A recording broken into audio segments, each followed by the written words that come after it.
Lovely Monday evening. We have Jim Carlson and Steve Sleeper here for your readers this evening. Well, I'm going to hand it on over to the gentleman in there because it looks like they're ready to go. So I'm going to switch it on over to them and they're going to get started on your live reading for you. Thank you, Emily. Good evening, everyone. And this is Jim Carlson.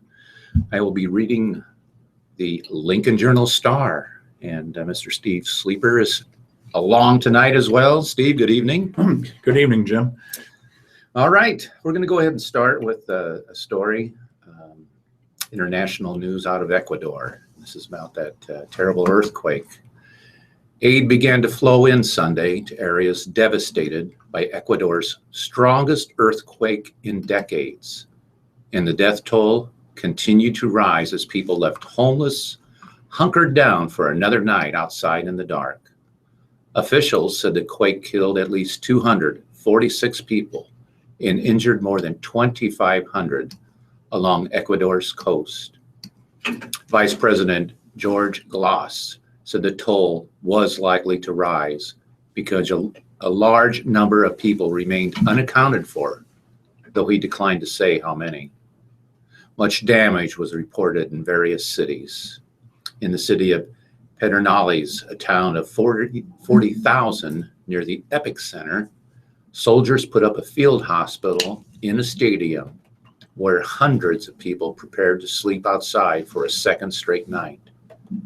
Downed power cables snaked across the streets with no prospect of electricity being restored soon, making it unsafe for many to return to their homes. Out of Chile, heavy rains have caused severe flooding and cut water service to 4.5 million people around Chile's capital, Santiago. The Rio Mapacho River flooded several districts of the city, and landslides killed at least one person. 7 others were missing, and officials said some 300 people had been evacuated. Power was cut to more than 80,000 people in Santiago and the provinces of Valparaiso and O'Higgins. The huge operation of the state-run Codelco mining company was forced to close. Officials said schools would be shuttered as well. City official Claudio Orrego said that while the Mapaco didn't overflow its banks, a problem with the tunnel led water to spill into the city. He said water service was cut to at least 4.5 million people due to contamination caused by the flooding. Authorities urged residents to limit water use until the problem is past. Okay, over to the New York Times international news. Dateline Brasilia. Brazilian legislators voted on Sunday night to improve impeachment of Dilma Rousseff, the nation's first female president whose tenure has been buffeted by a dizzying corruption scandal, a shrinking economy, and spreading disillusionment. After 3 days of impassioned debate, the lower house of Congress, the Chamber of Deputies, voted to send the case against Ms. Rousseff to the Senate. Its 81 members will vote by a simple majority whether to hold a trial on charges that the president illegally used money from state-owned banks to conceal a yawning budget deficit in an effort to bolster her re-election prospects. That vote is expected to take place next month. Those pressing for impeachment had to win the support of 2/3 of the 513 deputies in the lower house. The decisive 342nd vote for impeachment happened at 10:10 p.m. Eastern Time. The final vote was 367 for impeachment, 137 against, and 7 abstaining. 2 deputies did not vote. If the Senate accepts the case, Ms. Rousseff will step down temporarily while it deliberates her fate. Vice President Michelle Temer, a constitutional law scholar and seasoned politician, will assume the presidency. Given the larger than expected margin of deputies voting for impeachment, some political analysts say the Senate was likely to remove Ms. Rosoff from office, a ruling that would require a 2/3 majority. Politicians know how to read society pretty well, and they can sense that the people want her out, said Paulo Sotero, the director of the Brazilian Institute at the Woodrow Wilson International Center for Scholars in Washington. Ms. Rosoff can still appeal to the Supreme Federal Tribunal, Brazil's highest court, though it has rejected previous motions to have the impeachment measure dismissed. The chamber's decision to impeach Ms. Rosoff less than halfway through her second term provoked shouts of joy among the thousands of protesters who gathered in the Capitol and in cities across the country, but also cries of treachery from her supporters. Weeping as she stood amid the throngs rallying in support of the president, Gabriela Correa, 22, a customer service representative, said she was disgusted that so many deputies, some of them notoriously corrupt, had voted against Ms. Rosoff. I want to make it clear that I'm not here to defend a politician, but to protect our democratic political system, she said. My heart is aching, she said. Some political analysts said they worried that the move to impeach Ms. Rosoff would cause lasting damage to Brazil's young democracy, reestablished in 1985 after 2 decades of military dictatorship. This is a coup, a traumatic injury to Brazil's presidential system, said Pedro Arruda, a political analyst at the Pontifical Catholic University in Sao Paulo. This is just pretext to take down a president who was elected by 54 million people. She doesn't have foreign bank accounts, and she hasn't been accused of corruption, unlike those who are trying to impeach her.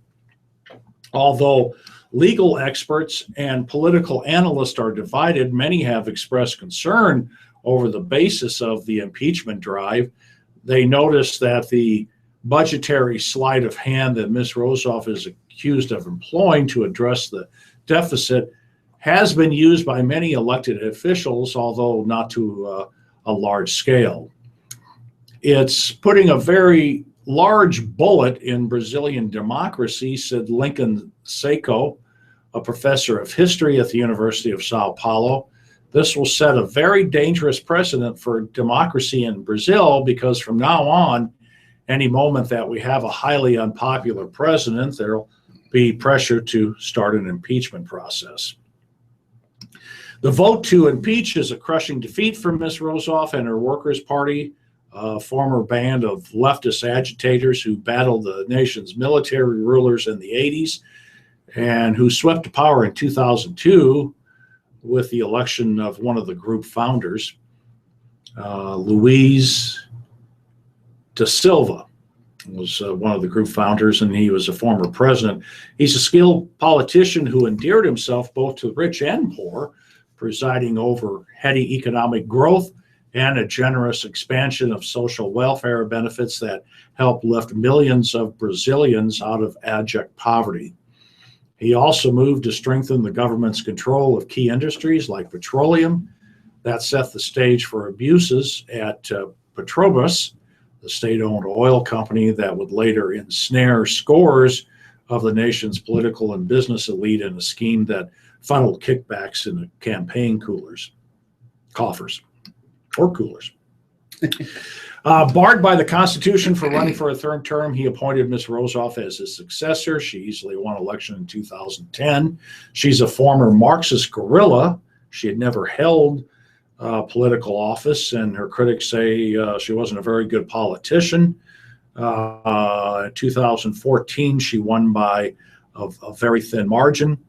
The economy's been in a tailspin, and the impeachment drive has been very polarizing, and things just aren't going real well in Brazil. So There you go. It makes you appreciate our system and how it seems to work. Yeah, I mean, most of the time. we have our own issues, but thankfully nothing like that. Yeah. At least that we're aware It could of. be worse. And Yeah. this looks like it's worse.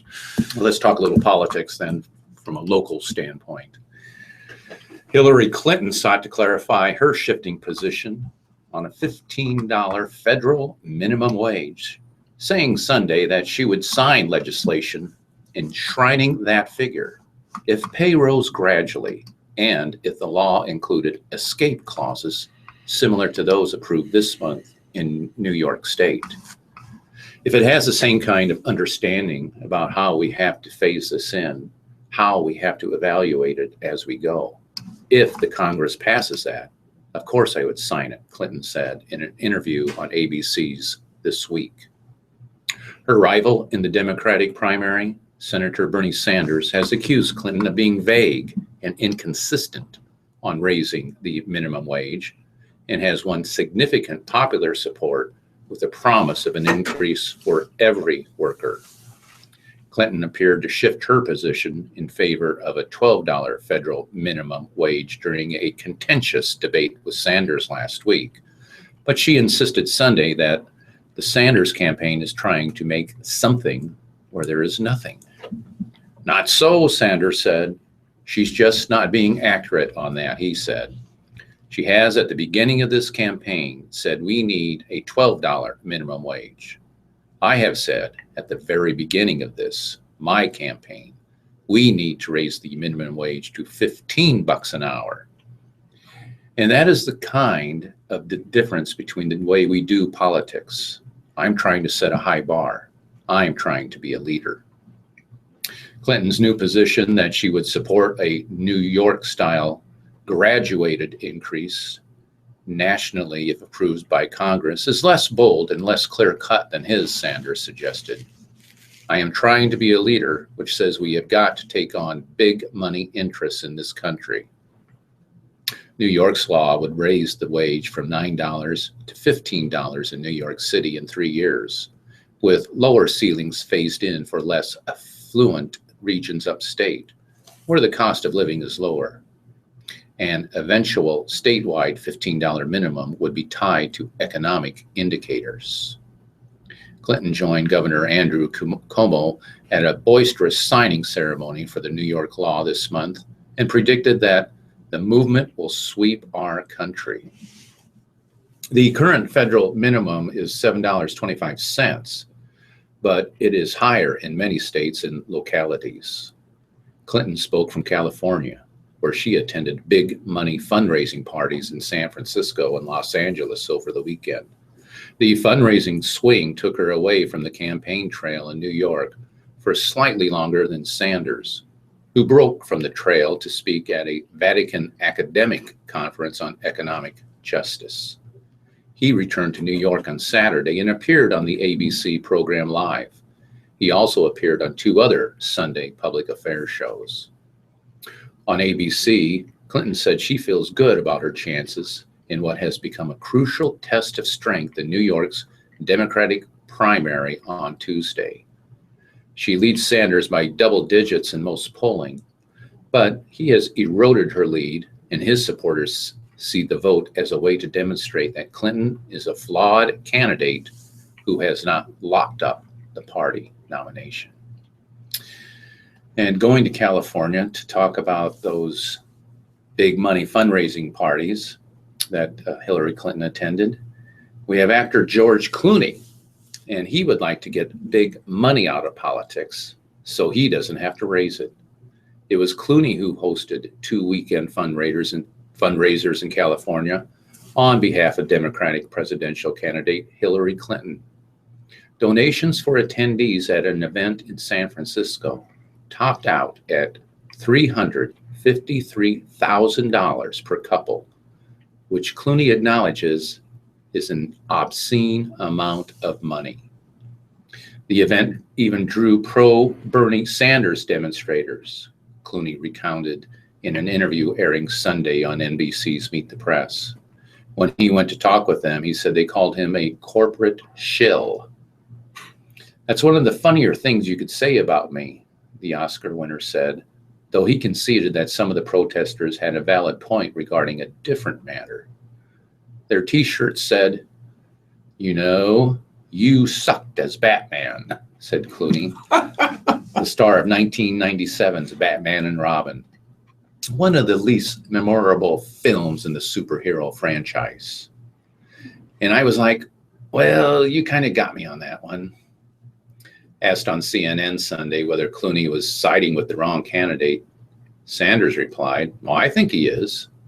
But he praised Clooney with being honest enough to name the problem. Clooney said he likes many of Sanders' ideas and would gladly raise money for him if he became the Democratic nominee. But the actor said he is supporting Clinton because of his admiration of her work as Secretary of State, and he praised her for her efforts to avert a humanitarian crisis ahead of South Sudan's independence. Clooney faulted Clinton for not better explaining where the money she is raising goes. Most of it, he said, would end up being spent on down ballot races, including those for the Senate, which will confirm the next president's picks for the Supreme Court. If the right justice is confirmed for the spot now open on the court, Clooney said, political campaigns could get this obscene, ridiculous amount of money out, so I never have to do a fundraiser again. Okay, national news from the New York Times. The Supreme Court on Monday seemed sharply divided during an extended argument over a challenge to President Obama's plan that would shield millions of undocumented immigrants from deportation and allow them to work in the country legally. Much of the argument was technical, but the justices occasionally paused to acknowledge realities outside the courtroom.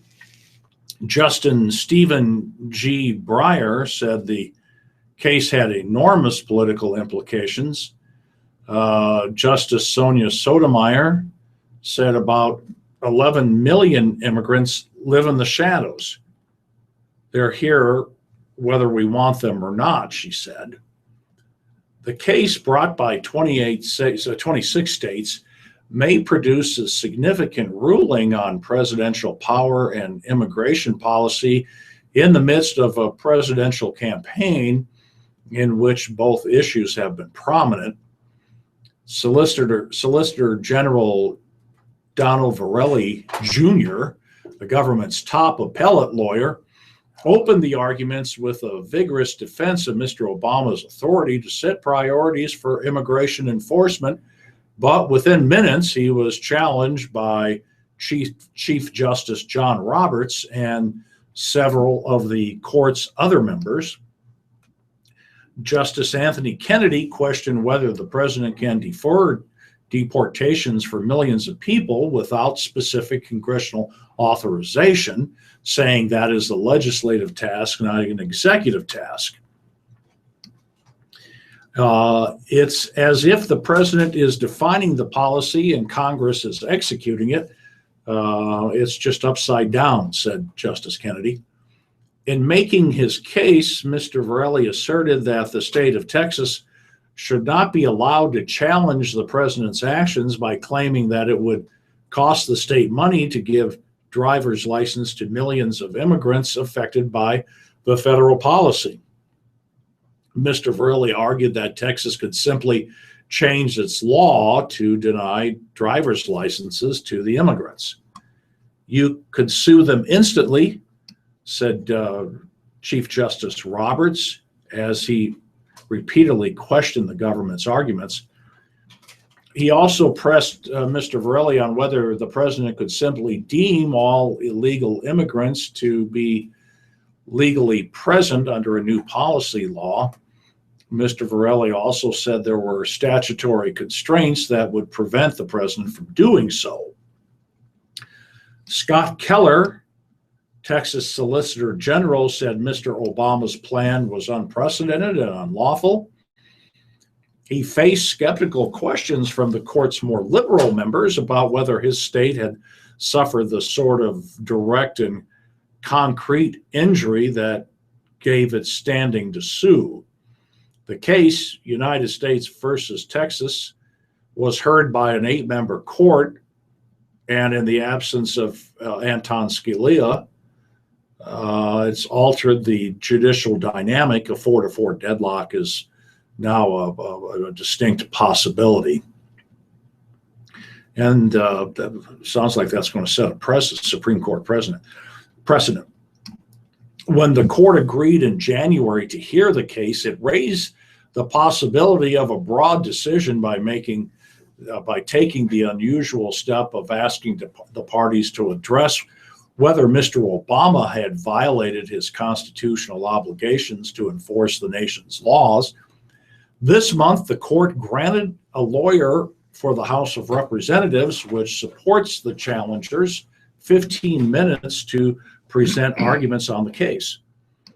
But a broad ruling on the scope of presidential power seems unlikely to emerge from the shorthanded court. Jim? All right. From the Lincoln Journal-Star, trust in the news media is being eroded by perceptions of inaccuracy and bias, fueled in part by American skepticism about what they read on social media. Just 6% of people say they have a lot of confidence in the media, putting the news industry about equal to Congress and well below the public's view of other institutions. In this presidential campaign year, Democrats were more likely to trust the news media than Republicans or independents. But trust today also goes beyond the traditional journalistic principles of accuracy, balance, and fairness. Faced with ever-increasing sources of information, Americans also are more likely to rely on news that is up-to-date, concise, and cites expert sources or documents, according to a study by the Media Insight Project. They want to be able to navigate the news app or website easily and quickly without having to wade through intrusive or annoying ads. The skill set that journalists have to master is bigger, said Tom Rosenthal, executive director of the American Press Institute. That's because the expectations of news consumers have increased.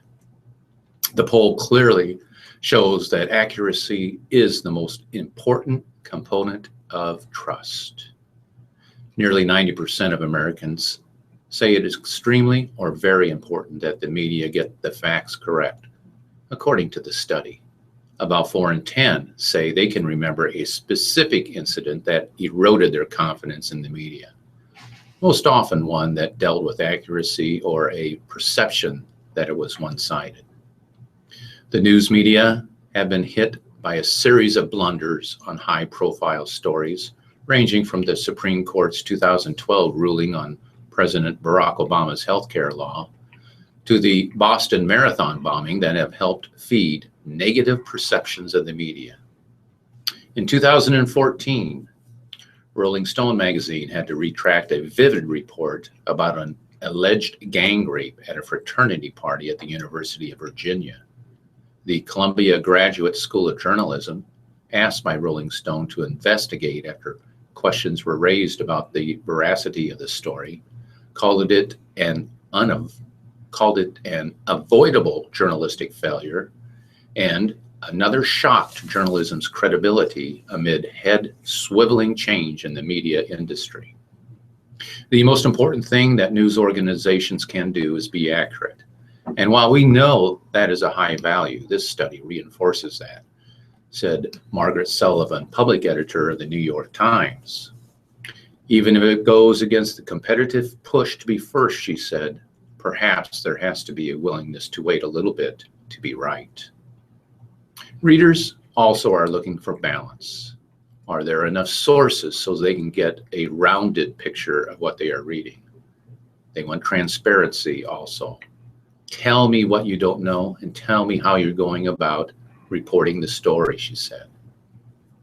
African Americans, Hispanics, and people following stories about crime and public safety are particularly likely to say it's very important to see their communities and people who looked like them represented in reporting. Sullivan said maximizing reader trust is both good journalism and good business.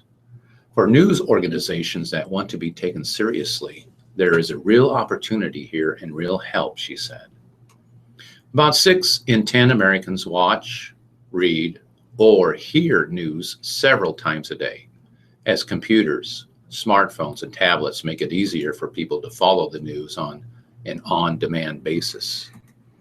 A majority of people get news from social media, most frequently by far from Facebook. Facebook is the place where everyone is, and so you're not necessarily looking for news, but you're getting it. Yet only 12% of those who use Facebook say they have a lot of trust in the news and information they see on the site. Twitter attracts smaller numbers for news than Facebook, and about 18% have a good deal of trust in what they read there.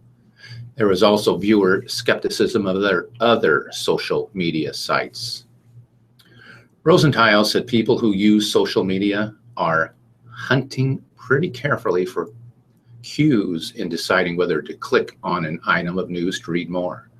The most important factor in determining trust, whether or not they know the original source of the story. Regardless of what digital site people go for news, they don't want to be sidetracked by ads that slow load time and impede navigation. This poses a conundrum for publishers, Rosenthal said, as they try to balance the demands of advertisers and the needs of their audience, who might just leave the site if they find the experience frustrating. In traditional print journalism, the ads were part of the reason that you wanted to leaf through the paper, Sullivan said. I think they can actually be less unpleasant than they are now, but I also feel strongly that they have to be labeled clearly as ads. The poll of 2014 adults was conducted from February 18th through March 21st with funding from the American Press Institute. It used a sample drawn from NORC's probability-based AmeriSpeak panel, which is designed to be representative of the U.S. population. The margin of sampling error for all respondents is plus or minus 2.9 percentage points. Respondents were first selected randomly using address-based sampling methods and later interviewed online or by phone. So interesting. Yeah. Well, politics from the New York Times, a story on Ted Cruz. Now, keep in mind the New York Times is admittedly not a conservative paper. On perhaps the defining issue of the 2016 Republican primary, Senator Ted Cruz falls well to the right of Ronald Reagan, who supported granting legal status to millions of undocumented immigrants. He opposes abortion in cases of rape and incest. He calls for a federal amendment that would allow states to avoid performing or recognizing same-sex marriages. He wants to return to the gold standard, abolish the IRS, and create a tax structure simple enough for Americans to file on postcards. He's criticized Donald Trump on the deportation policy. Throughout his Senate career, Republican opponents have cast Cruz as a master of the ill-considered, a wacko bird, as John McCain of Arizona once called him, whose seemingly reckless pursuits were thought to place him well outside the mainstream. Yet a close reading of Cruz's policy prescriptions, influences, and writings over 2 decades, combined with interviews with conservative intellectuals and Cruz allies, suggest 2 powerful truths about the man who might yet assume the mantle of modern conservatism. He would be the most conservative presidential nominee in at least a half a century, perhaps to the right of Barry Goldwater, testing the electoral limits of a personal ideology he has forged meticulously since adolescence. And he has, more effectively than any other politician of this generation, anticipated the rightward tilt of the Republican Party of today, grasping its conservatism even as colleagues dismissed him as a fringe figure. Now, even Mr. Cruz's staunchest Republican enemies tend to criticize him more forcefully on tactics, lamenting his leading role in the 2013 government shutdown, for instance, but not on substance, where they have generally arrived at equivalent positions. Nobody has been more assiduous than Cruz at staying on the same page as the conservative base of the Republican Party, said Ramesh Ponnuru, a conservative author and senior editor of National Review, who first met Mr. Cruz when they were students at Princeton. That said, it was also the man meeting the moment. He was always a constitutionalist, conservative, and then constitutionalism became cool among conservatives. There have been perceptible shifts from Mr. Cruz during the campaign in both tone and substance, coaxed by the resonance of Trump's populist anger and hardline positions on trade and immigration. But at its core, Cruz's brand of conservatism is the product of decades of careful study and manifest intellectual firepower, fueling a host of historical strands into what he has called opportunity conservatism. As a teenager growing up in Houston, he earned money delivering speeches on Friedrich Hayek and Ludwig von Mises, expounding on free market principles at Rotary and Kiwanis clubs. The epitaph for his senior thesis at Princeton, which focused on states' rights and the 9th and 10th Amendments, quoted James Madison: "You must enable the government to control the governed, and in the next place, oblige it to control itself."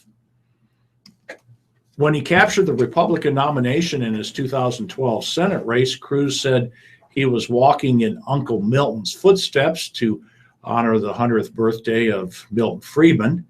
He is fond of invoking Reagan's Cold War dictum, "We win, they lose." Margaret Thatcher's dismissal of socialism, "The problem is you eventually run out of people's money," and even at times, President John F. Kennedy. I intend to have the office of president what JFK used to refer to as Vega in defending the Constitution, said Cruz, now 45. He told that to voters in Iowa in January. Some citations are more familiar to conservative audiences than others.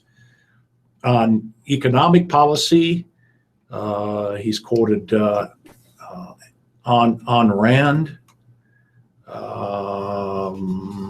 and it's just going on to talk about some of the people he's quoted. It's clear that Mr. Cruz, whose campaign did not make him available for an interview, is most animated by constitutional fights over what he views as an overreach by the federal government, particularly on matters of religion. He speaks often of his triumphs as Solicitor General of Texas, which included the successful defense of the state's right to display a Ten Commandments monument at the Capitol. He's a creature of the Supreme Court, counting Chief Justice William H. Rehnquist, a former boss, and Justice Scalia as friends, and they helped shape his views. He argued last year against a federal ban on marijuana. Conservative thinkers have since in Mr. Cruz an array of less likely forebearers: the faith-focused morality of Jimmy Carter or George W. Bush, President Obama's disdain for Beltway think tank consensus, and the fictional exploits of Frank Capra and Jimmy Stewart. there's a little bit of Mr. Smith goes to Washington and Ted Cruz. So interesting article from the New York Times on Ted Cruz. Absolutely, yes. All right, we'll go stick with this politics, but we're going to go local now. And specifically, I'm going to be reading some of the comments from Don Walton in his column at the Lincoln Journal-Star. A legislative session that's been comparably cautious most of the year got a little daring one day last week. As this 60-day session wound down towards its final day this week, here's what senators did on their next to last day. They cleared a path for development of wind energy in Nebraska. They recognized climate change. They approved legislation to allow young, undocumented immigrants who have been granted legal presence in the United States to acquire professional and occupational licenses to work in Nebraska. They approved redistricting reform that would distance political parties and partisan politics from the process of creating congressional and legislative districts, all in a day's work. On the day before that, the legislature refused to alter Nebraska's presidential electoral vote system, despite the strong wishes of Nebraska's Republican Party. However, the fact is that a bill to return Nebraska to a winner-take-all electoral vote system clearly had majority support, but it fell one senator short of acquiring the 33 votes needed to break a filibuster by its opponents. Dead for now, but back next year. Wind energy has always been an uphill lift in the legislature, despite the dramatic example of clean energy that dots the landscape across the border in Iowa. Not too long ago, the topic of climate change was verboten, off limits, words not to be spoken, despite all the mounting scientific and visual evidence of our Earth under stress. Now the legislature has agreed to form a special panel of state senators to craft a climate change plan to present to the 2017 legislature. The bill to help so-called DACA youth who have been granted lawful presence in the United States by the Deferred Action for Childhood Arrivals, executive action taken by President Barack Obama, was approved in the midst of a presidential campaign that has been fueled with explosive anti-immigrant rhetoric. Redistricting reform is possible only because John Miranti and Heath Mello worked cooperatively together for a couple of years, one Republican and one Democrat, both committed to achieving agreement on a plan to distance politicians and political parties from the process. Final redistricting decisions still would rest with the legislature, but proposed maps drawn by a citizens commission and subjected to public hearings throughout the state would arrive in the legislature carrying considerable weight. So it was a bolder week in a legislature session that has seen more cautious than the 2015 edition. The next challenge will come Wednesday on the legislature's final day in session, when senators will consider a motion to override Governor Pete Ricketts' veto of the Young Immigrant Bill. That measure gathered 33 votes on final passage. 30 will be required to override the governor's objections. Unknown at the moment is whether the governor might also add to Wednesday's agenda a veto applied to the redistricting reform bill. So far, he's deflected questions about that measure. The bill cleared its final test on a 29-15 vote. All the opposition votes were cast by senators who are Republicans. So, raise the curtain on Wednesday for the concluding performance of an election year legislature that has saved most of its more spunky decisions for the final act. There was lots of Twitter traffic about a big bucks Republican fundraising event next week with House Speaker Paul Ryan and a long list of Republican House members at the Ricketts family residence in New York City. That would be Joe Ricketts, the governor's dad. Deb Fisher authored an article for Time magazine promoting her legislation to support transparency in revealing wage disparities between male and female employees at workplaces. There's been some angst in Omaha. First, ConAgra's low blow.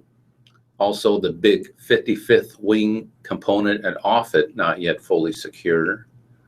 A blow-up over HDR's plans for a signature new Skyline headquarters building downtown. But the latter two challenges may turn out okay. And finally, a legislative summary by the Lincoln Chamber of Commerce cited success with most of its agenda, but expressed disappointment about workplace equality based on sexual orientation and gender identity that was not achieved.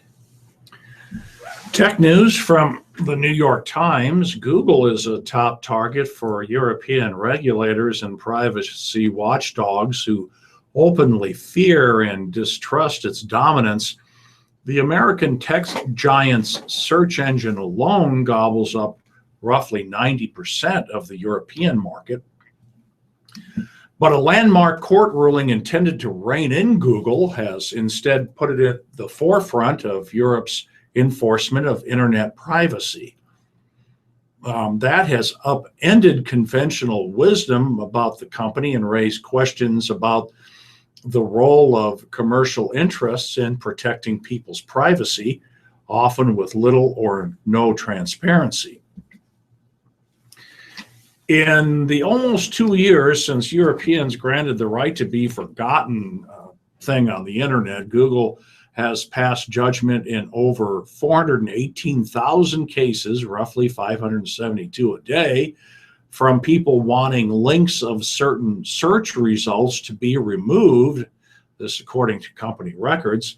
It has approved fewer than half of those requests, all behind closed doors. Google's total number of privacy-related judgments is double those of most of Europe's biggest individual national authorities over the same period, even though these public agencies address a wider range of data protection complaints.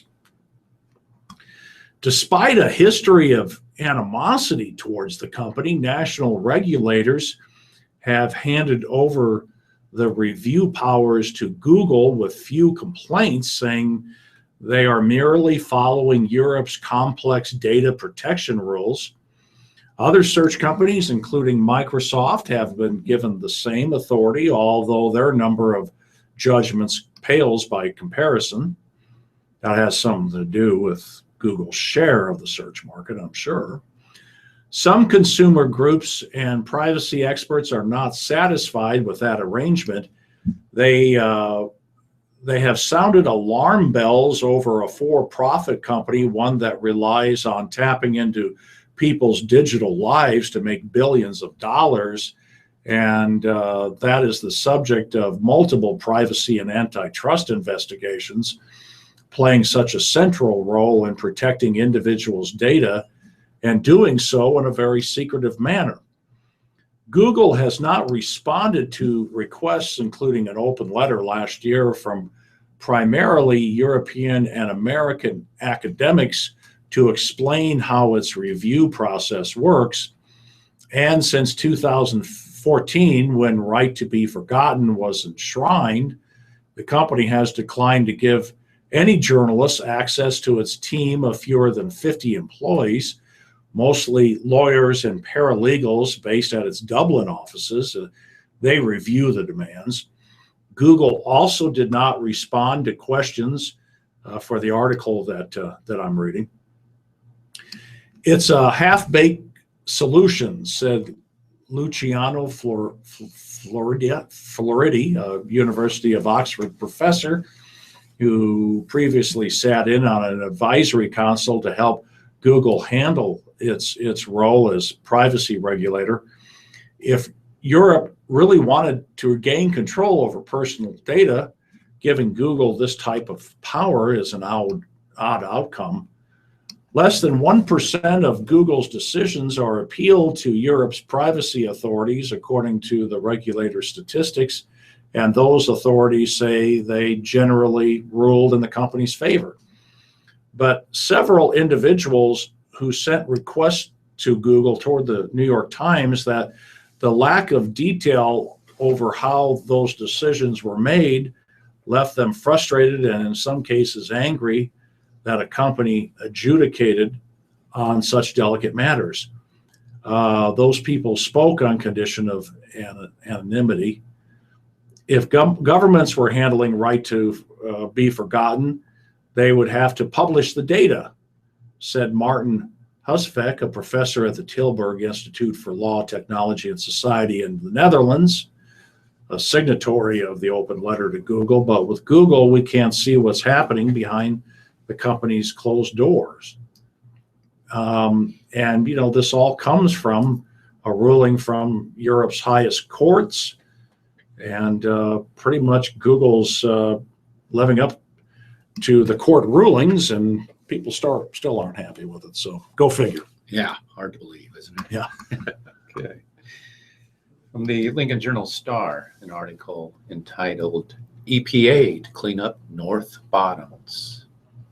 Michael Sherbak walked to elementary school when the nearby smelting plant was billowing gray smoke.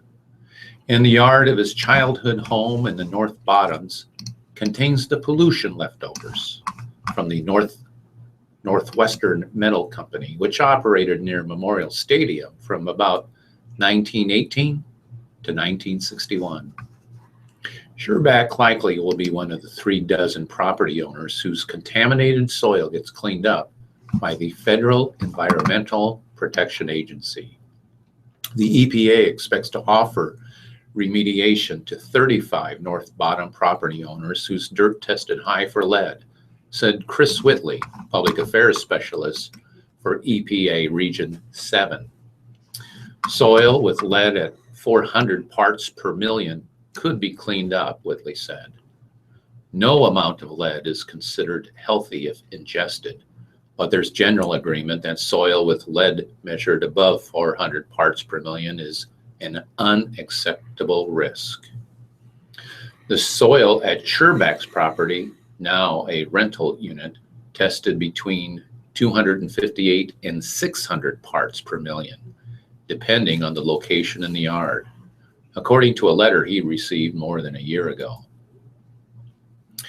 Generally speaking, remediation involves excavating between 1 to 2 feet of soil, bringing in clean dirt that has been tested, and covering the area with sod or hydro-seeding it, Whitley said.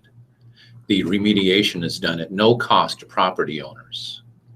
Property owners who agreed to have soil tested will get a letter about plans for remediation, probably in the fall, but perhaps next spring. The EPA must get permission to do the remediation from property owners and then line up contractors before the work can begin. Only property owners who gave permission to have their soil sampled are eligible for the free cleanup. It is possible the EPA might seek permission from additional property owners in the future. The project, called the Northwest Metals Smelter Site, is being handled by the Superfund program in EPA Region 7.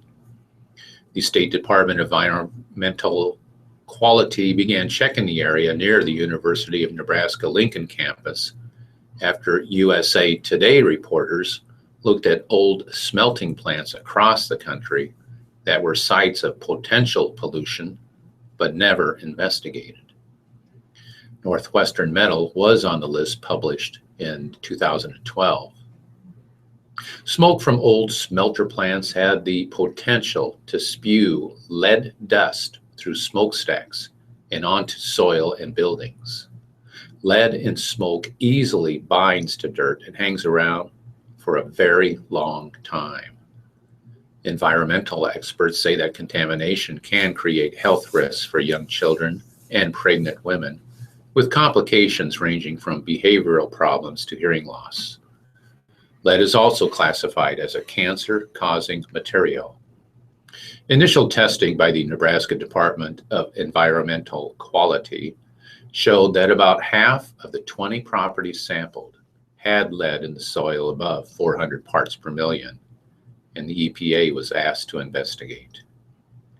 DEQ, the State Department of Health and Human Services, and the local health department invited about 70 North Bottoms property owners to a meeting in June 2013 to explain the situation and the testing. Northwestern Metals sold the property to the University of Nebraska and moved its operations to 27th and Superior Streets in the early 1960s. The company discontinued smelting operations in 1972 because the equipment required to reduce pollution would cost too much, according to newspaper articles. Jim, it's 10 till. Do you want to get into the obits? I don't have Omaha. Yeah, why don't I do that? I'm going to go Okay. ahead and do those from the Lincoln Journal-Star. Yeah, you've got quite a few. So. Yes. Okay. So here's the notices, as Steve mentioned, for today's edition of the Lincoln Journal-Star. The first one we have is Anderson, Kyle J. Anderson, age 57, of Lincoln. The Colonial Chapel Funeral Home is handling the arrangements. Memorials may be given to the family. Baldwin, Mitchell Dean Baldwin, age 59, of Montebello, California. Aspen Aftercare in charge of arrangements. Memorials to the Calvary Lutheran Church in Lincoln and People's City Mission. Bernard, Barbara J. Bernard, age 67, of Omaha. Arrangements by Heafy, Hoffman, Doric, Cutler. In lieu of flowers, memorials to the Newman Center at the University of Nebraska, Lincoln. Brockmuller, Everett A. Brockmuller, age 90, of Waverly, Nebraska. The Wyuka Funeral Home in charge of arrangements. Memorials to the Faith Lutheran Church in Lincoln. Colling, Mary Arthod Colling, age 88, of Lincoln. Buthras, Mazer and Love Funeral Home in charge of arrangements. Memorials to St. Patrick's Catholic Church in McCook, or to St. Patrick's School. Converse, Kathleen M. Converse, age 67, of Lincoln. Roper and Sons in charge of arrangements. Memorials to Hearts United for Animals in Auburn, Nebraska. Dantzler, Carl Dantzler, age 93, of Lincoln, Nebraska. Buthras, Mazer and Love Funeral Home in charge of arrangements. Memorials to the Calvary Lutheran Church or to the family for later designation. Doshot, Irvin Lyle Doshot, age 86, of Lincoln. The Lincoln Family Funeral Home in charge of arrangements. Eberspacher, Dean Eberspacher, age 86, of Milford, Nebraska. The Moore Funeral Home in Milford is in charge of arrangements. Memorials may be directed to the family for future designation. Eichmeyer, Dorothy Eichmeyer, age 90, of Beatrice, Nebraska. The Wyuka Funeral Home in charge of arrangements. Memorials to Children's Sprakia Speech Association. Holmes, Peter Orville Holmes, age 89, of Plattsmouth, Nebraska. No other details given.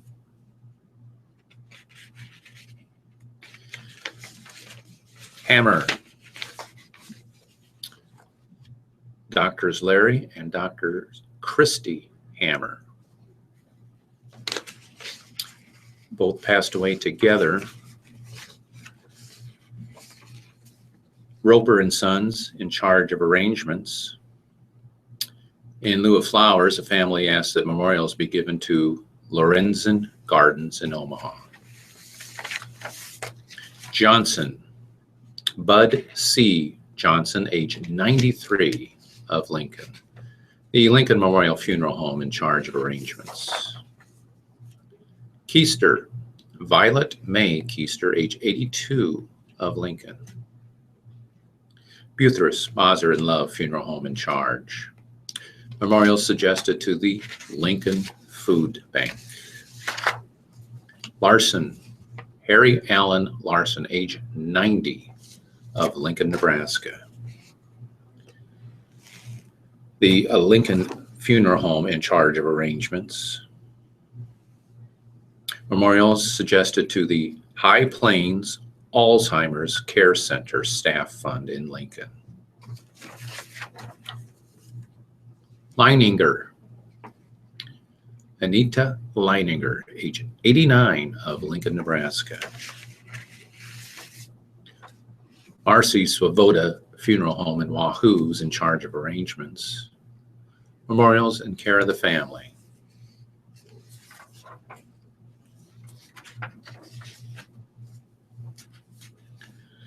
Elijah, Joan L. Lelja, age 67, of Lincoln. The Swoboda Funeral Home, in charge of arrangements. Memorials in care of the family. Manton, Charlotte S. Manton, age 93, of Lincoln. No mortuary listed.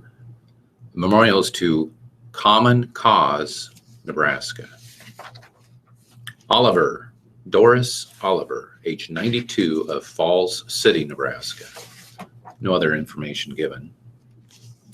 Robbins, Orville Allen Robbins, age 74, of Lincoln. Roper and Sons, in charge of arrangements. Memorials to the Monarch Hospice House in Lincoln.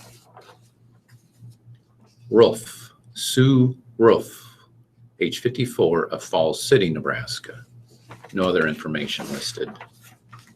Sanchez, Mary J. Sanchez, age 71. No other details given.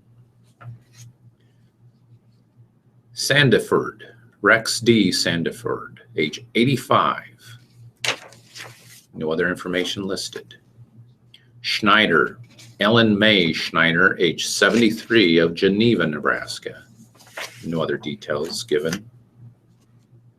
Seaman, Velva E. Seaman, age 88, of Hebron, Nebraska. No other details listed. Sievers, Mary Lee Sievers, age 54, of Lincoln, Nebraska. Buthras, Mazer and Love Funeral Home, in charge of arrangements.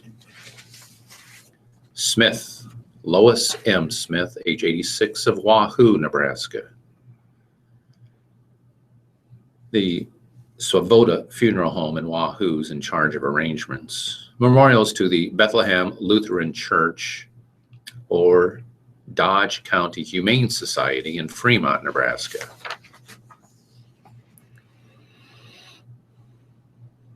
Solakin, Igor Solakin, age 20, of Lincoln, Nebraska. Trump Funeral Services in Lincoln is handling arrangements.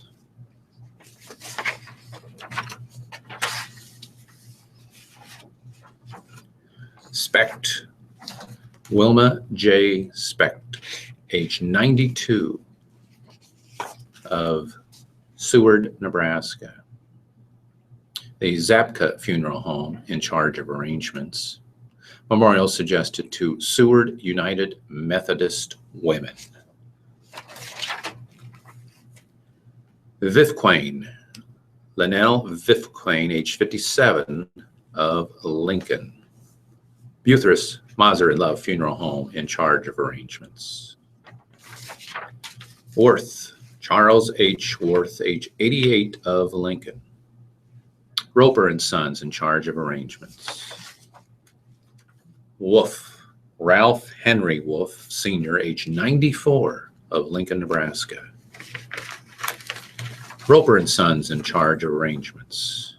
Memorials to the Northeast United Church of Christ in Lincoln or the American Cancer Society.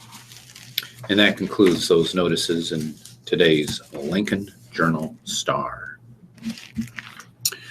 And as always, folks, listeners' memorials to the Radio Talking Book Network are tax deductible and will go a long way in keeping Radio Talking Book on the air. Please keep Radio Talking Book in mind when memorials are listed as donor's choice or your favorite charity. Donations should be sent to Radio Talking Book Network, 7101 Newport Avenue, Suite 205, Omaha, Nebraska, 68152. And we thank you for being a Radio Talking Book Network listener and supporter. All right. Well, that takes us into a break. We have a little announcement for you about an event coming I up, can and then we'll be right lead back off. to I got our a radio story ready to go. So perfect. You earned your pay. Hello, everyone. I'm Allison here, and I would like to invite you to an event coming up Gosh, I don't get on these. Friday, June the 3rd. There's a whole stack of them with just, 3 p.m. one line. Where this event Like, be why held, you it will be Oh, held that at husband and wife, though, was that a car wreck or something? No, And it this was is at the Carmen, Nebraska my Convention godson. for the Blind and Visually Impaired. What are we doing? in their sleep while Chapter vacationing on a will be tour boat hosting in a the Amazon River. non-visual I read that. training day. Yeah, I read that. Introducing Gosh. non-visual Yeah, I saw it in the skills paper. I such forgot as their names, but yeah. Yeah. teen travel, computers, and home management. Wow. Learn how effective How awful. non-visual skills can be taught by blind and visually impaired people who use these skills every day. Anyone who'd like to participate in this event, please register before May the 7th. There is no charge for participation. Lunches will be provided. In order to register, visit www.ne.nfb.org, or you may call 402-350-1735. We would like to invite everybody to come out and to participate in this fun-filled day of learning. Thank you. All right. That brings us to the end of our break and the end of that little announcement for I you. don't even know how they call it a break. I want you to remember that this is your Radio Talking Book Network, the 60 Information Network, serving Nebraska and its neighboring states. The Radio Talking Book Network is brought to you in cooperation from KIOSFI in Omaha and statewide through the ABC Radio Network. Well, that brings us to the end of your break. I'm going to hand it on over back to your lovely readers in the other room, and they're going to get started on your live reading for you. I've never been described as lovely. How about you, Jim? Only by Emily. Only by Emily. Steve Sleeper and Jim Carlson. I'm Steve. He's Jim. He's doing the Lincoln Journal-Star tonight. I'm going to kick off the 7 o'clock hour with from the opinion pages of the New York Times. And this is an op-ed contributor, Richard Lugar. You've probably heard that name. He represented Indiana in the U.S. Senate from 1977 until 2013. And he wrote an op-ed piece called On Immigration Law. On immigration, law is on Obama's side. The legal controversy surrounding the Obama administration's immigration enforcement policies will soon come to a head when the Supreme Court justices hear the case United States v. Texas on Monday. Texas claims that the president's executive decisions lack legal sanctions by Congress and have injured the state. But whether or not you like President Obama's actions, he has operated under longstanding provisions of law that give the executive branch discretion in enforcement. This presidential prerogative has been recognized explicitly by the Supreme Court. Moreover, the nature of immigration enforcement and the resources or lack thereof appropriated by Congress necessitate exactly the type of choices the president has made. Congress has repeatedly granted the executive branch broad power in enforcing immigration laws.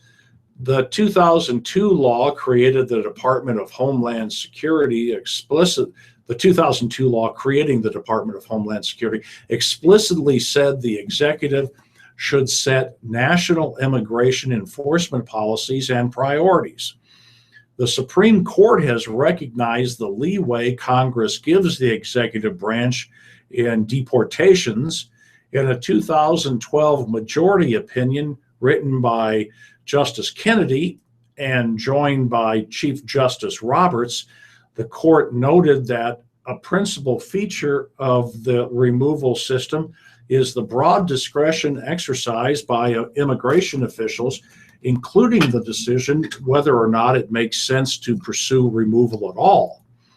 Setting enforcement priorities is vital to the effectiveness of our immigration laws. Congress cannot anticipate every situation. This is why the Supreme Court recognized in 1950 that immigration law is an area where flexibility and the adaptation of the congressional policy to infinitely variable conditions constitute the essence of the program. The immense moral and legal consequences of a deportation campaign targeting up to 11 million undocumented immigrants, it's obvious.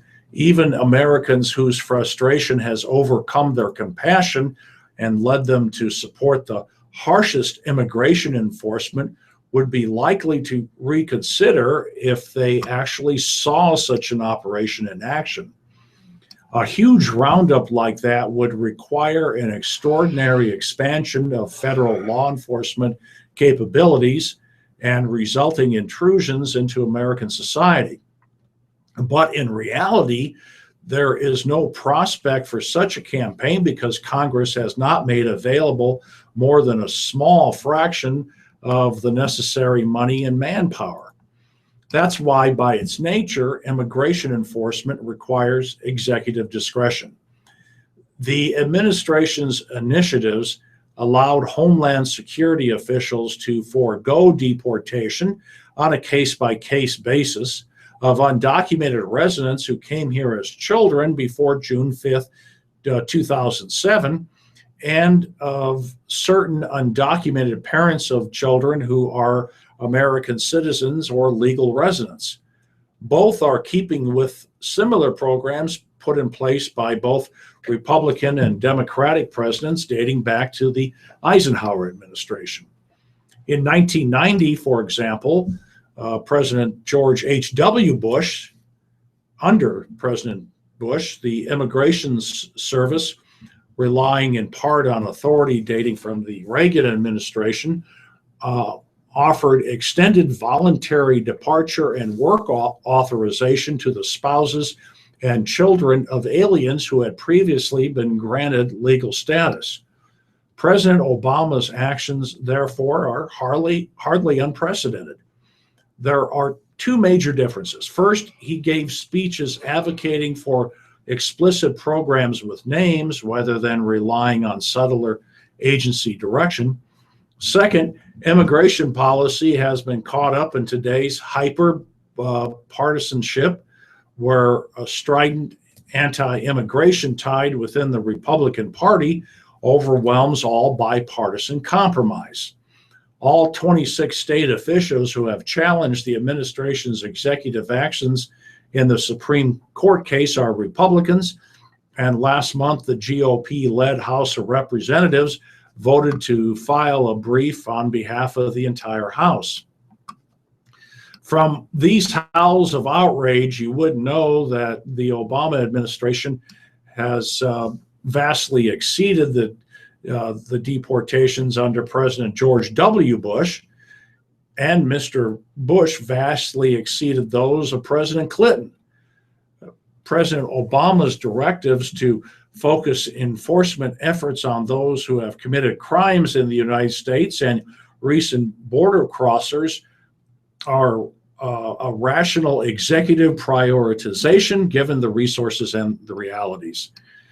These facts undercut Texas' argument that it is unduly burdened by the president's decisions, with deportations aimed at criminals and new border crosses.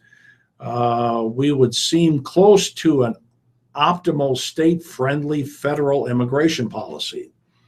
When the president took his executive action on immigration, he was not flouting the will of Congress. Rather, he was using the discretion Congress gave him to fulfill his constitutional duty to take care that the laws be faithfully executed.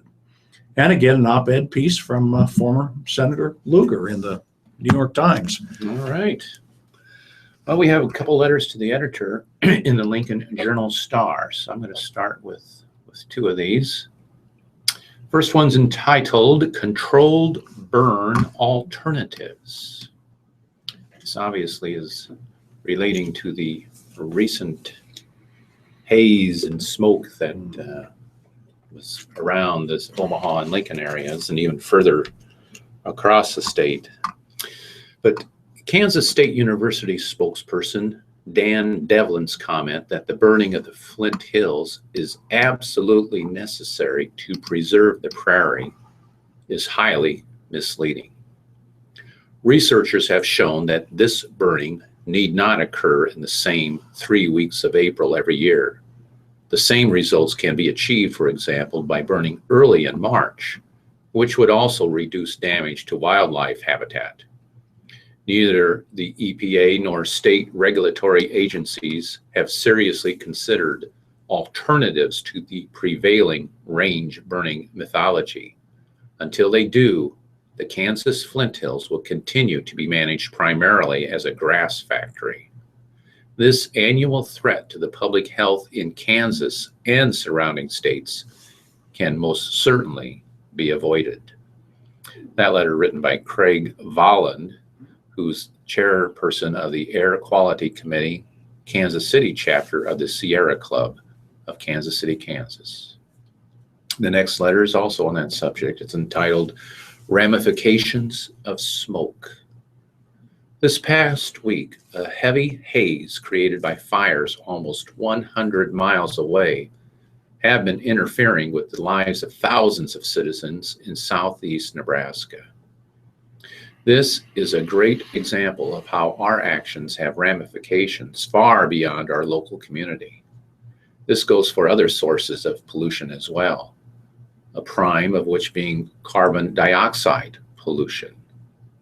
It is time for all of our senators, including Deb Fischer and Ben Sass, to take action in order to spur technological innovation in efficiency by supporting the Shaheen-Portman Energy Savings and Industrial Competitiveness Act. We may not be able to reduce the amount of smoke released from a burned field, but as Americans, we have the spirit to move us into a future that does not require placing our children and future generations at harm. That letter written by Thomas Beckman of Lincoln. Then we have another one entitled Roadwork Hurting Businesses.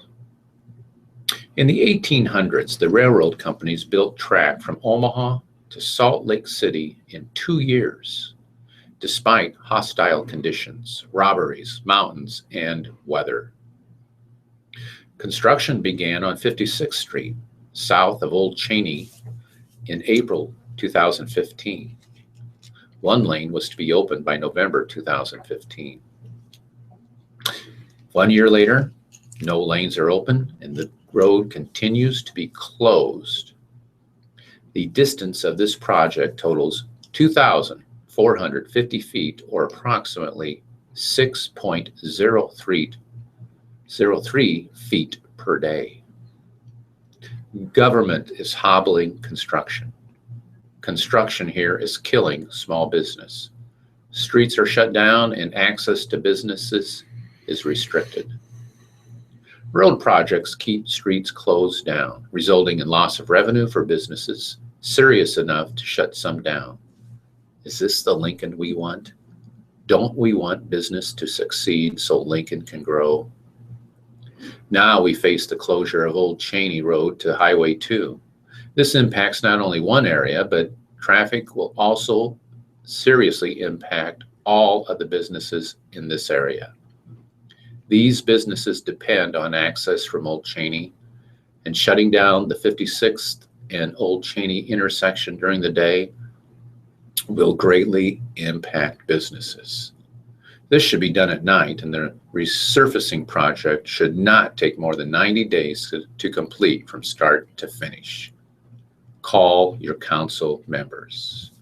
That letter written by Kent Forney of Lincoln.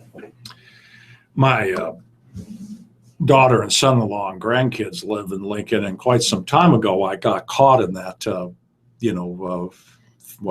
by 56th and closure. And so not long ago, I think about a month ago, we were down there, and I thought, well, surely it's open by now. And it wasn't. And I got caught in it again. Yeah. So I feel his pain, Oh. although I'm not a merchant along that area. Yeah, that must really be bad. Opinion pages from the New York Times, written by Charles Blow, who is an op-ed columnist, so he works for the Times. Bernie Sanders has an odd and for me unsettling comment at the Democratic debate in Brooklyn on Thursday night, when CNN's Dana Bash asked if he planned to take his nomination fight to the Democratic convention if Hillary Clinton does not clinch the nomination with pledged delegates alone. Sanders responded, "Secretary Clinton cleaned our clock in the Deep South. No question about it. We got murdered there. That is the most conservative part of this great country. That's the fact. But you know what? We're out of the Deep South now, and we're moving up." He went on to tout having won 7 of last 8 caucuses and primaries.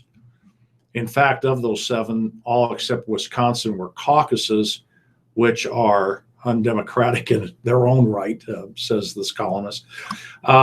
This wasn't the first time in recent days that Sanders said something about voters in the Deep South that landed on my ear as belittling and dismissive.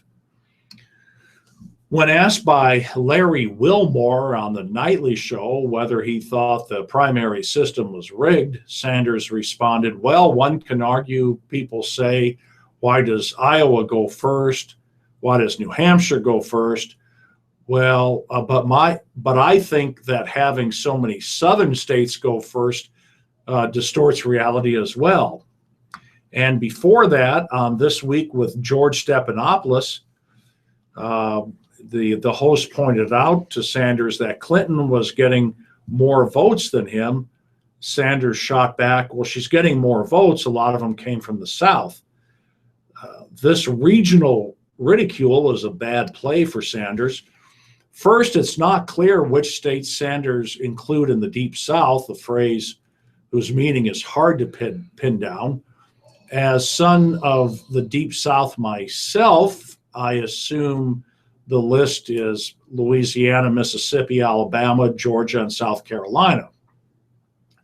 But Sanders has not only lost the Deep South, with the exception of Oklahoma, he's lost the South as a whole. It also must be pointed out that there is a radical dimension to Sanders' dismissal, however inadvertent it is. In general, the southern states that Sanders says distort reality have some of the highest percentages of African Americans in the country. The recent states he's won, and on which he bases his claim of momentum, have some of the lowest percentages of African Americans in the country. In each of the Deep South states for which there was exit poll data, Black voters were the majority of Democratic primary voters. Furthermore, as Nate Silver put it Friday, Clinton has won or is favored to win almost every state where the turnout demographics strongly resemble those of Democrats as a whole. Now, for Sanders' claim that the Deep South is the most conservative part of the country, one could argue that many of the other southern states, as well as many of the states recently won by Sanders, are conservative in their own right. It is true that blacks in general can be just as conservative as Republicans on moral issues, but blacks tend to be quite liberal on the question of size and role of the government. For instance, a 2012 Pew Research Center report found that 78% of blacks support government guarantees of food and shelter, compared to 52% of whites. That position should have meshed well with Sanders. As for the 7 states Sanders won, 4 haven't voted for the Democratic candidate in a general election since Lyndon Johnson in 1964. The only southern state that had that long drought for Democrats is Oklahoma. Sanders won. Furthermore, in 2012, the New York Times listed 3 of those southern states Clinton won, Florida, Virginia, and North Carolina, as swing states, and only one of the recent states Sanders has won, Wisconsin. Sanders simply has to own up to the fact that he didn't sell his message well in the South, and those voters never warmed to his vision or his ability to execute it. But he still needs to embrace and excite those voters should he become the nominee. He would need them for his much ballyhooed political revolution. They will have to show up and flip Senate and House seats, as well as governorships and control of state houses. One thing the Affordable Care Act taught us is just how obstinate and obstructionist state officials can be, and how their opposition to federal policies can hamper full implementation of the law.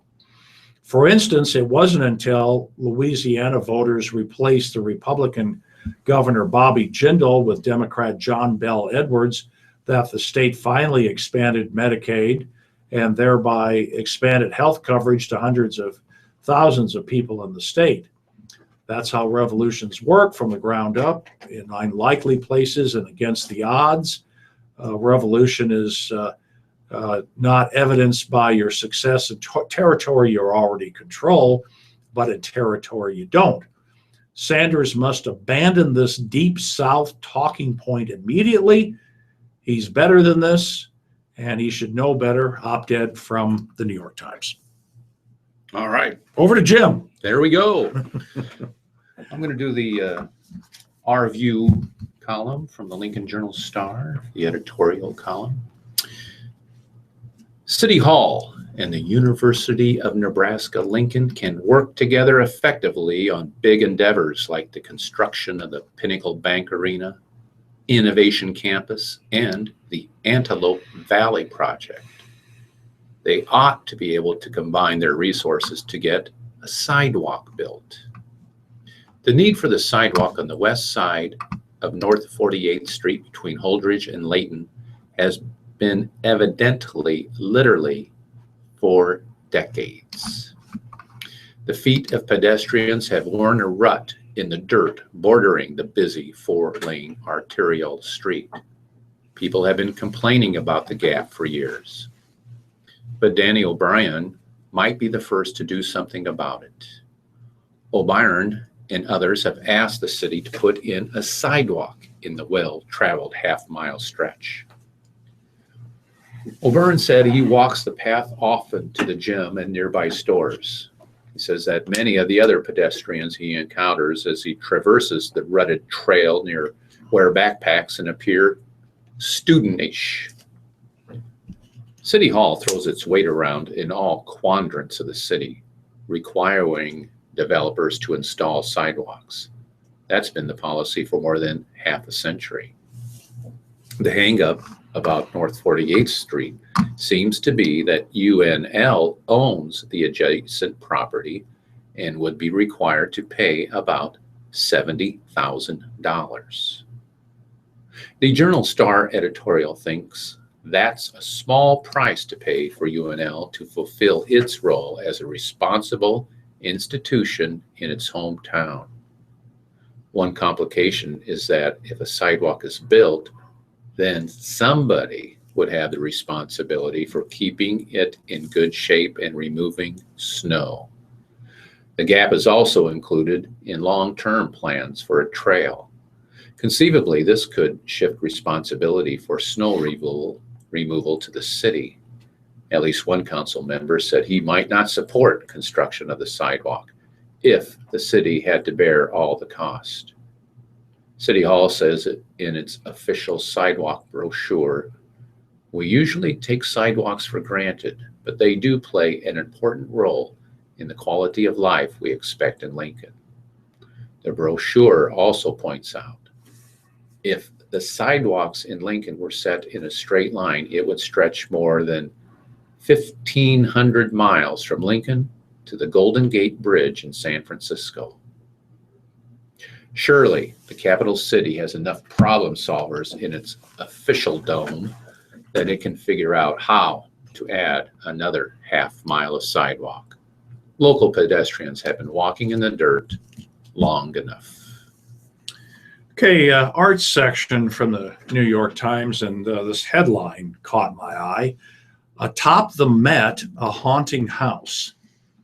Cornelia Parker's traditional object cycle barn, which opens Tuesday on the roof garden at the Metropolitan Museum of Art, proves that this British sculpture, best known for squashing and exploding things, is much better at building them. This work is a stage set-like installation of two sides of an old Victorian mansion, and behind it, the dense, somewhat crazed passel of scaffolding and weights that hold it in place. It's a scaled-down version of the two-sided set that served as the Bates home in Psycho, itself a scaled-down version of a stately Victorian in upstate New York. Psycho Barn is easily the best work by Ms. Parker, has shown that she's shown in New York. It is among the better presentations in the Met's Roof Garden series, which started 19 years ago, and has moved increasingly toward site-specific installations while also achieving more misses than hits or even near hits. The piece doesn't come close to the gold standard in the series Mike and Doug Starnes' magnificent Big Bamboo of 2012, but it's possible nothing will. Psycho Barn has been organized by Beatrice Galli, Associate Curator of Architecture and Design in the Met's Modern and Contemporary Art Department. Miss Parker is a material-obsessed descendant of conceptual art.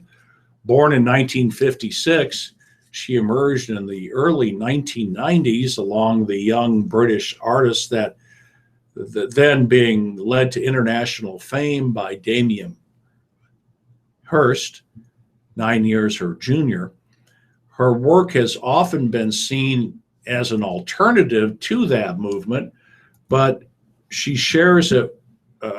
she shares it with the British penchant for a slightly surreal realism, and more particularly a taste for visual razzle-dazzle and showmanship. Miss Parker first became known for installation pieces that mixed surprise, familiarity, and nostalgia with a surefire gimmick. They seemed to float magically on air, working with old metal serving vessels that she had squashed by a steamroller and suspended on a fishing wire. She made flotillas, levitating flotillas of damaged goods as a reminder of more genteel times. Other works were clouds of suspended fragments, freeze frame explosions. One was made from the remnant of a wooden garden shed and its contents that the artist had blown up.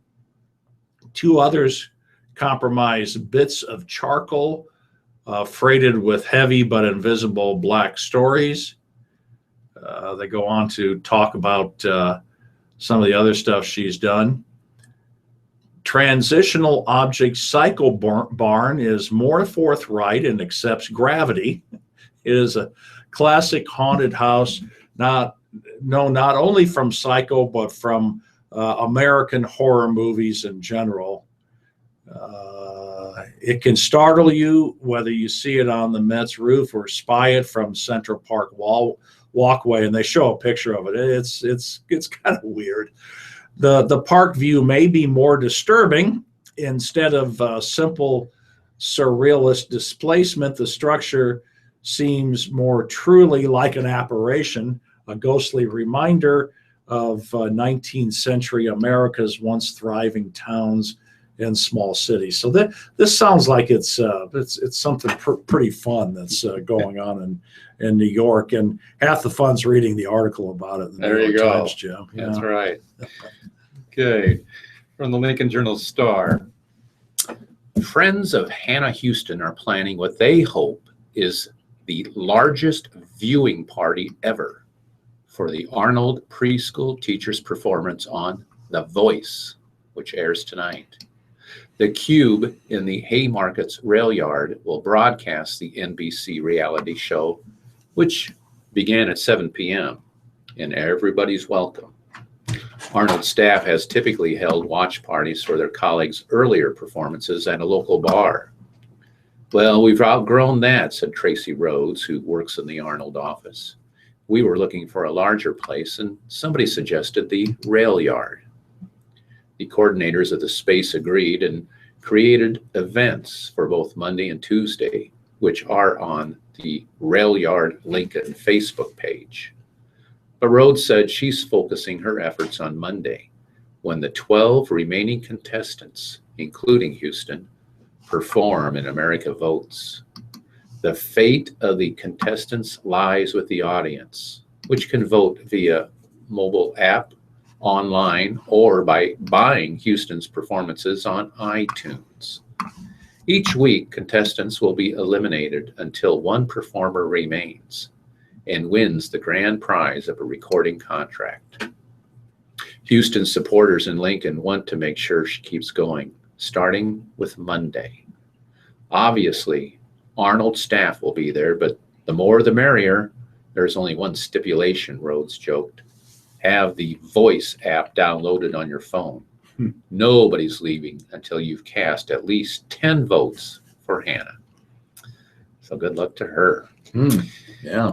And then also from the Lincoln Journal-Star, a story about a walk that took place, an event that took place yesterday.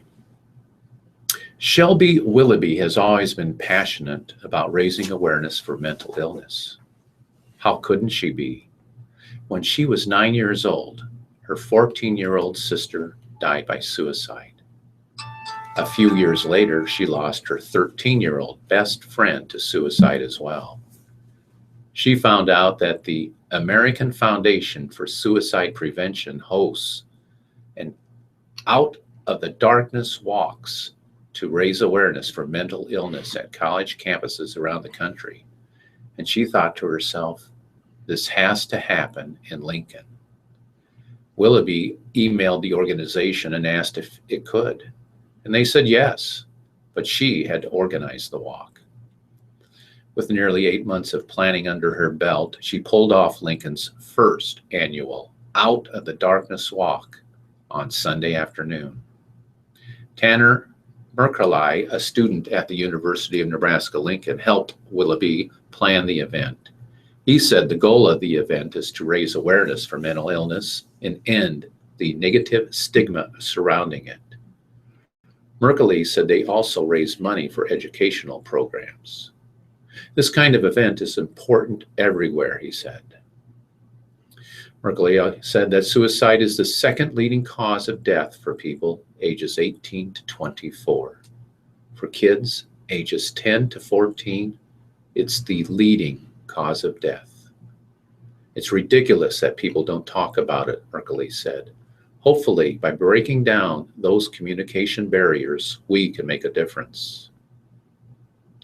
Tanya Campula participated in the Out of Darkness Walk in memory of her sister, who died by suicide in March 2015. She and her family created Team Shannon for the event to commemorate her sister's life. Campula said her sister was only 20 when she died. She was young and beautiful and had so much going for her.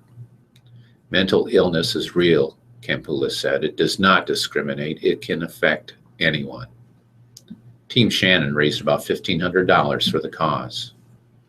It's nice to come out here with people who share the same struggles and can relate, Campula said. It's therapeutic for me. There were more than 600 participants, families, students, and survivors alike. They raised more than $25,000. When Willoughby and everyone on her committee started planning the event, they set an original fundraising goal at $5,000. Today has made me really emotional, Willoughby said. I think today made me realize how important this cause really is. So congratulations to them. What a great thing to do. Great. When you hear stories like that, it gives you hope, doesn't it? It does. Absolutely.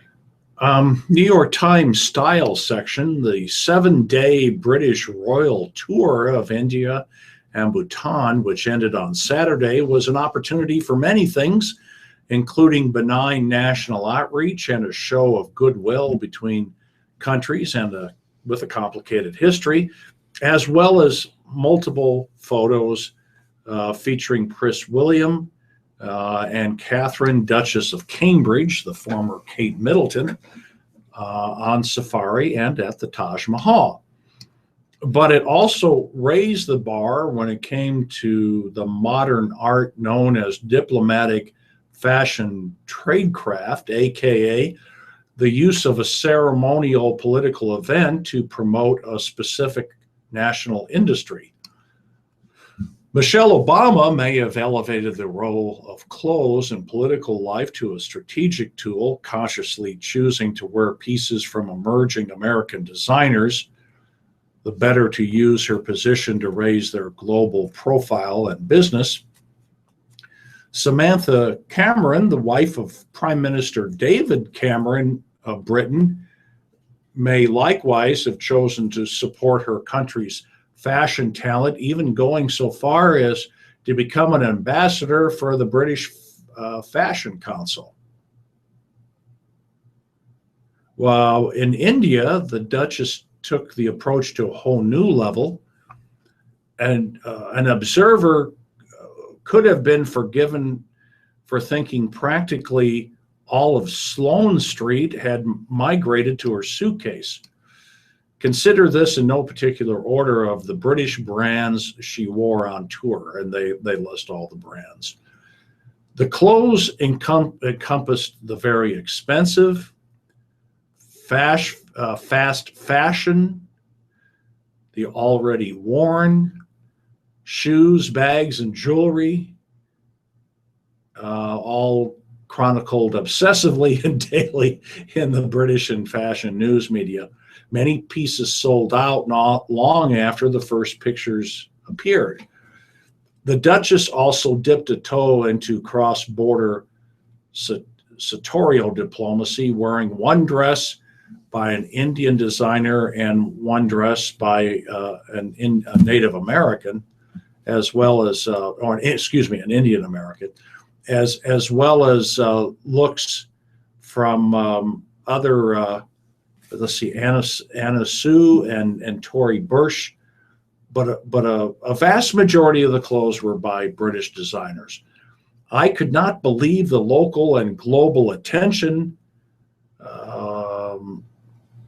said one fashion designer. The word windfall comes to mind. Compared with William and Catherine's tour of the East Coast of the United States in 2014, the India trip stands out as a much more powerful piece of messaging, in part because it so consciously embraced British fashion as broadly as possible, leveraging the Duchess's influence to benefit the elite and the mass ends of the market, big names of those on the rise. Put it another way, she may have gone on tour of India, but in doing so, she also took everyone who was watching on a tour of the British clothing industry, and that's quite a trip. Yeah, that's so. All right. I've got one story to deal with business, and because I know you will enjoy this, Steve. Okay. I'm sure this is one of your favorite days of the year. Taxes. Oh, yeah. Millions of taxpayers face a midnight deadline. Suddenly getting a migraine. Yeah. So midnight deadline tonight to file their tax returns, while millions of others will ask for more time, a 6-month extension. There was a 3-day delay between the traditional April 15th deadline because Friday was a legal holiday in the District of Columbia. The IRS expects millions of tax returns to be filed each day as the tax deadline approaches, with more than 5 million returns possible on Monday today. More than 150 million tax returns are expected to be filed in 2016. As of April 8th, almost 82 million refunds have been issued. The average refund amount was $2,798.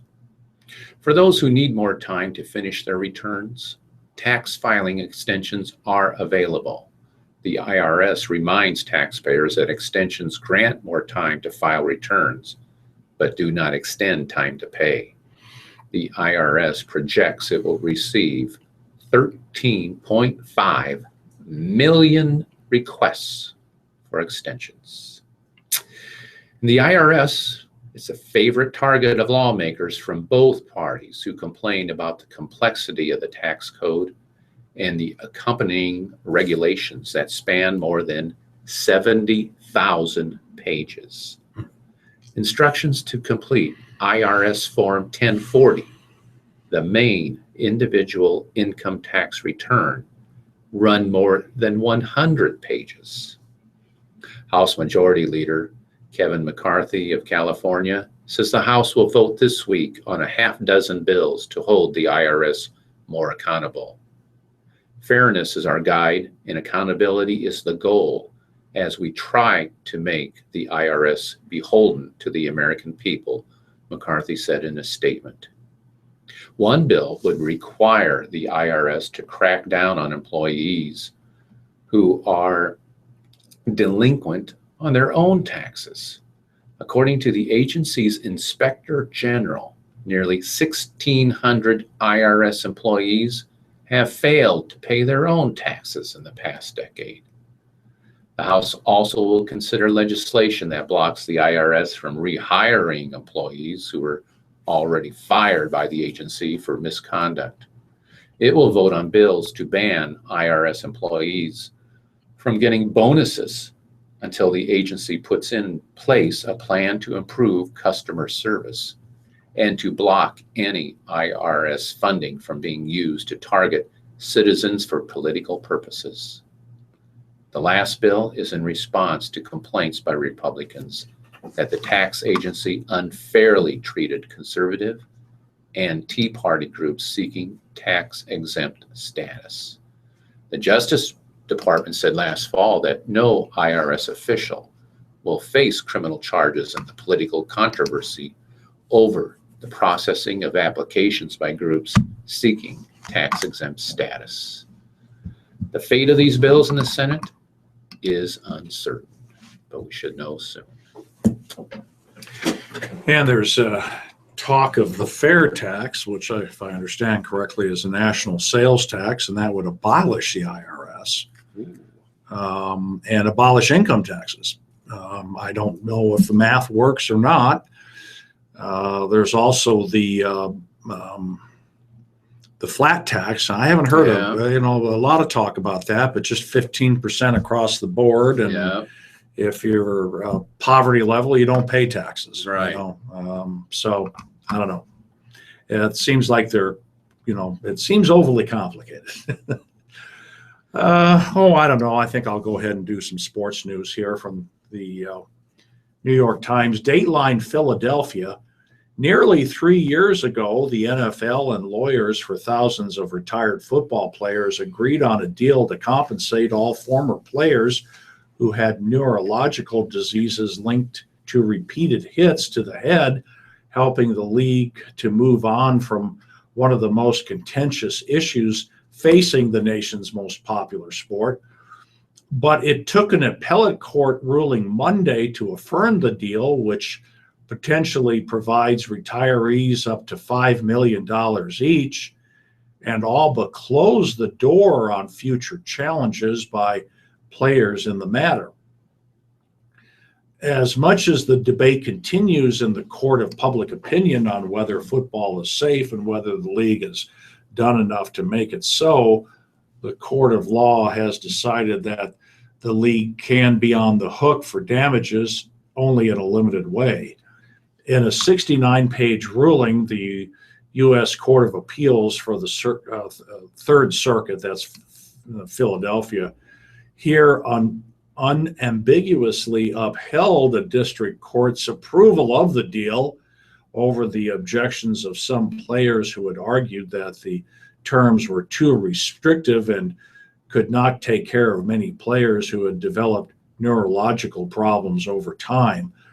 The appellate judges sitting in Philadelphia acknowledged the objectors' points, but turned them aside because they found the settlement benefited the greater good among players.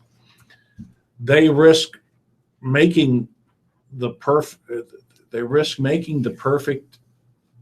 the enemy of the good, the court said of the players who objected that the settlement was too restrictive. This settlement will provide nearly $1 billion in value to the class of retired players. It is a testament to the players, researchers, and advocates who have worked to expose the true human cost of a sport so many love. Though not perfect, it is fair. The appellates can still ask a larger panel of judges at the Third Circuit to hear their appeal, or they can solicit the Supreme Court. Both challenges appear to be long shots because the appeals court ruled overwhelmingly to affirm, legal experts say. In almost every major question before the appeals court, the three-judge panel sided with Judge Anita Brody of United States District Court, who has overseen the settlement since the hundreds of individual cases against the NFL were consolidated in Philadelphia more than 3 years ago. The appeals court judges interpret their role as having not been to determine if the settlement was good or bad, but if it was fair and reasonable under the conditions of the deal. In that regard, they left little doubt that Judge Brody had acted within her bounds. They didn't say this was a good settlement. They said it was a reasonable settlement and it was reached, said Michael Kaplan, a plaintiff's lawyer who specializes in cases of head trauma and a frequent critic of the settlement. They don't care that large number of players weren't compensated, only that this was the best deal that the lawyers could make. In backing Judge Brody's decision to approve the settlement, the appeals court noted that only a small number of players had objected or opted out. More than 98% of retired players approved the deal, which was originally struck in 2013, revised in 2014 to remove the cap on how much the NFL might have to pay players over the 65-year life of the settlement, and then revised again in 2015. Okay. That has been going on for a while and will continue to do so. Yeah, oh yeah. We're going to hear about this for a while. Okay. I'm going to switch over and talk about Nebraska baseball. University of Michigan, well, they swept the Nebraska baseball team with a 6-1 victory Sunday in Ann Arbor, Michigan. The Huskers lost their 5th consecutive game for the first time this season. Nebraska managed a season-low 4 hits and batted just .218 all weekend in 3 losses to the Wolverines. Michigan beat Nebraska 10-6 on Friday, then 7-2 Saturday to go along with Sunday's finale. This is when you find out who you are, said Nebraska coach Darren Erstad. 2 quick outs and a 2-out walk, and they score 3 runs in the 7th inning. You knew the chances would be small, and the one thing that drives me crazy is a 4-pitch walk after we tie the game. The Huskers did tie the game at 1-1 in the 6th inning when Ryan Bolt singled, advanced on a balk and a wild pitch, then scored on a single by Ben Miller. But the Wolverines, ranked number 21 by Baseball America, answered with 2 runs in the 6th on 2 hits, and then 3 more runs on 3 hits in the 7th.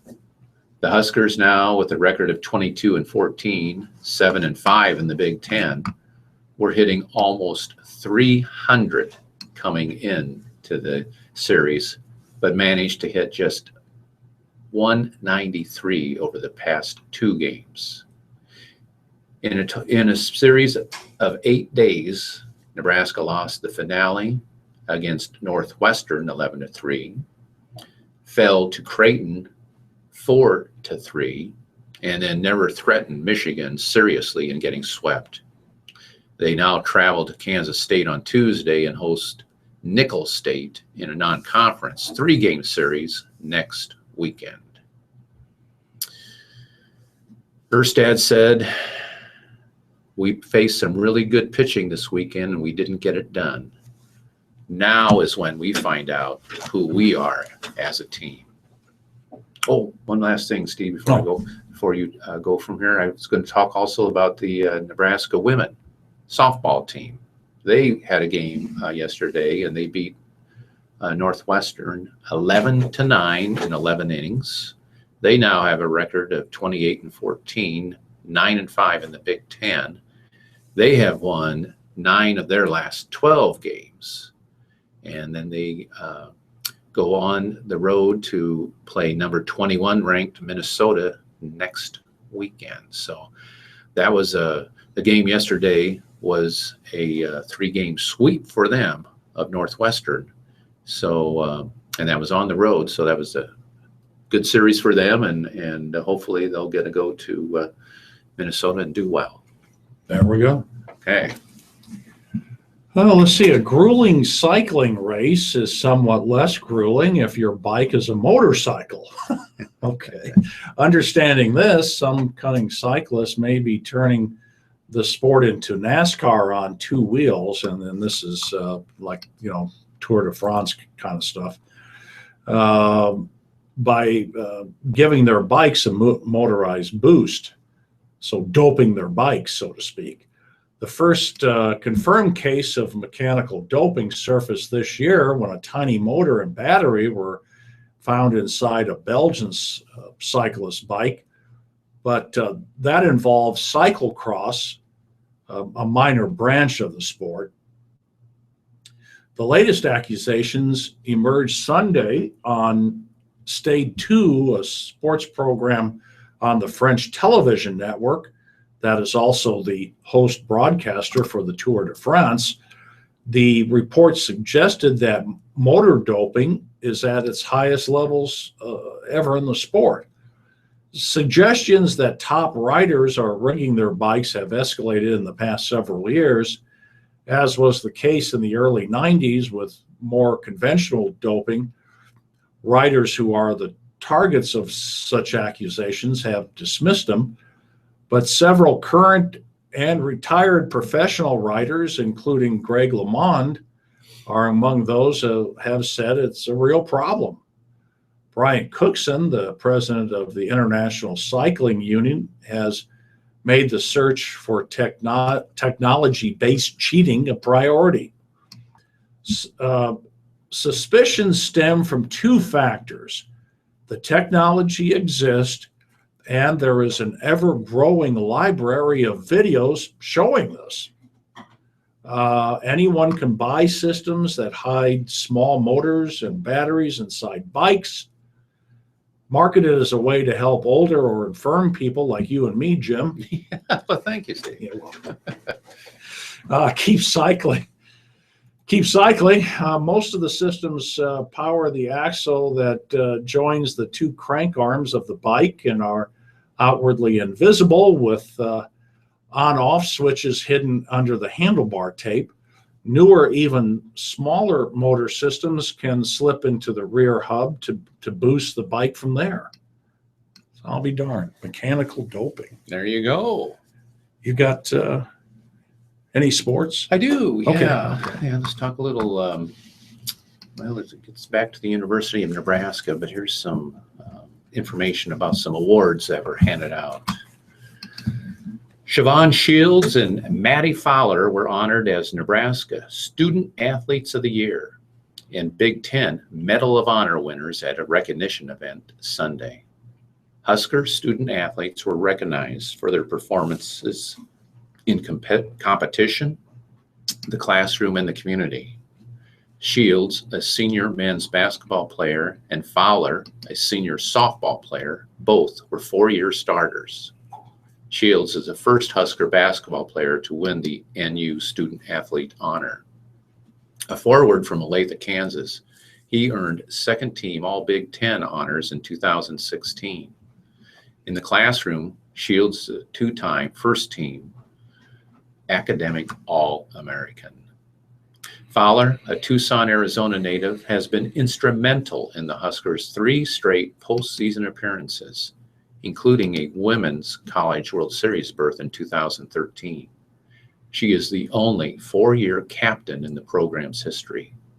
Off the field, she has been president of NU's Student Athlete Advisory Committee, is a 3-time academic All-Big Ten honoree, and a 3-time Big Ten Distinguished Scholar. Katie Rolfson, who led the Nebraska volleyball team to the 2015 NCAA title, captured the Best Female Athlete award. Wrestling standout T.J. Dudley was named Best Male Athlete. Volleyball player Michaela Folke and basketball player Jessica Shepard shared the award for top newcomer in Husker women's athletics. Andrew White of the basketball team was the male winner. And Nebraska wrestling coach Mark Manning was named the Terry McCann Freestyle Coach of the Year on Sunday. It's the second time Manning has won the award. He earned the honor in 2011 as well. Manning, who just finished his 16th season at Nebraska, coaches 4-time world champion Jordan Burroughs, as well as 2015 world bronze medalist James Green. Both are ex-Huskers. Manning played a pivotal role last weekend in helping Burroughs earn a spot on the U.S. world team for the upcoming Summer Olympics. Manning led the Huskers to a top 10 finish last month at the NCAA Championships. His 212 dual wins are the most in program history. So congratulations to those student athletes and to Coach Manning. Did you watch the spring game Saturday? I watched just a little bit of it. I didn't really get to see much of it at all. How about you? Yeah, I had the BTN to go app on my tablet, and I was able to sync it with my TV and watch it on TV, which was kind of cool. Yeah, would be. And Tommy Armstrong looked good. Looks like they're just putting an emphasis on the run game. Yeah, I think they were trying to turn him into something he wasn't last year, and they finally figured that out by the UCLA game. Right. Patrick O'Brien got in, but he threw an interception, and I guess I wasn't paying attention in the fourth quarter. Got kind of lost. I had it on, but I don't know what I was doing. But all of a sudden, important. It was over. Yeah. But I think the big takeaway is the play calling. There seemed to be an emphasis on the ground game. So it's hard to tell otherwise. It's just hard to tell otherwise. Well, they always keep it pretty vanilla. Yeah, they do. Don't show too much. They do. So there's the live reading for tonight. Steve Sleeper and Jim Carlson. We'll send it over to Emily in the booth. Good night, all. All right. Well, that ends our live reading. All right, sir. Yeah. Well, Big news here today, I guess. But readers for this evening